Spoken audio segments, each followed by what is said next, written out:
এখন আমার ভিসা তো আমার মামা পাঠাইছে, সৌদিতে যাব। আপনার মামা সৌদি থেকে ভিসা পাঠায় না। আপনার মামা যেটা পাঠায় বা যে প্রসেসে আপনি যান, সিস্টেমটা অনেক বড়, অনেক কিছু জানতে হবে আপনার। ভিসা অ্যাম্বাসি দেয়, ওই দেশের সরকার দিবে, আপনার মামা দিতে পারে না। এক এক দেশের সিস্টেম এক এক রকম, সব দেশ এক না। এক এক দেশে যাওয়ার সিস্টেম, তো দুবাইতে যেতে হলে বাংলাদেশ সরকার স্পষ্ট করে বলে দিয়েছে, দুবাই দূতাবাসে যে বাংলাদেশি হাই কমিশনার আছেন, উনার স্বাক্ষর ব্যতীত, অ্যাটাস্টেশন সিল ব্যতীত যদি অন্য কোনো কাগজ থাকে, তাহলে সেটা যাই হোক, ভিসা বলুক যাই বলুক, যত অনলাইনে থাকুক, ওইটাকে বিশ্বাস করা যাবে না। অবশ্যই আগে ওই অ্যাটাস্টেশন পেপারটা পেতে হবে, দেন দুবাইতে ঢুকতে হবে। এরকম আপনার এক এক দেশের এক এক সিস্টেম। যে দেশে ভিসা প্রসেসিংয়ের যে সিস্টেম, ওইটা আগে জানতে হবে। যারা জানেন না আমাকে বলবেন কে কোন দেশ সম্পর্কে ভিসা সিস্টেমটা জানতে চাচ্ছেন, আমি আপনাদের জানাবো। আপনারা দেন এ ব্যাপারে সতর্ক থাকবেন।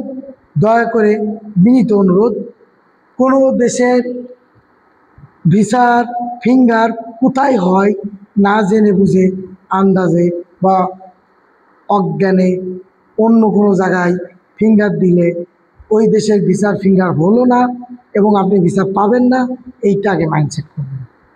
আর ভিসার ফিঙ্গার দিলেন মানে যে আপনি ভিসা পাবেন, এটাও সঠিক না। বিদেশে যাওয়ার ক্ষেত্রে আপনি বিএমইটি রেজিস্ট্রেশন করলেন মানে আপনি বিদেশ চলে গেলেন, এটা সঠিক না। বিদেশে যাওয়ার ক্ষেত্রে জেলা কর্মসংস্থান ও জনশক্তি অফিসে ফিঙ্গার দিলেন মানে যে আপনার ভিসা সঠিক, এটা সঠিক না।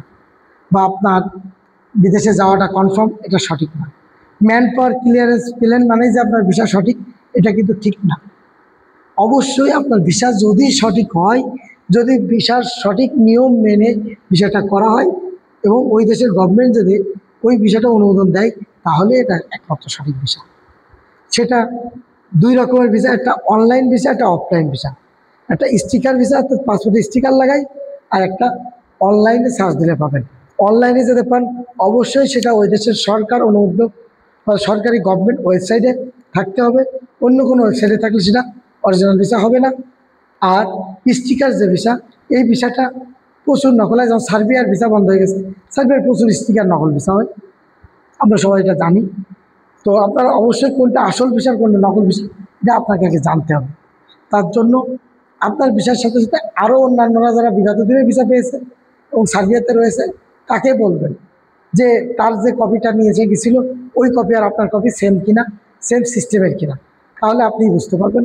নিজে একটু সচেতন হন, দেখবেন বাংলাদেশ সরকার আপনাদের যে সকল সুযোগ সুবিধা রেখেছে বিদেশে যাওয়ার জন্য, ওই সিস্টেম নিয়মগুলো মেনে যদি আপনারা বিদেশ যান, ধাপের পরে ধাপ মেনে, কোন ধাপের পরে কোনটা, ওই সিস্টেম ওয়াইজ গেলে অবশ্যই আপনারা প্রতারিত হবেন না এবং আপনারা সচেতন হয়ে বিদেশ যাবেন, এই আশাবাদ ব্যক্ত রেখে আজকের মতো শেষ করছি।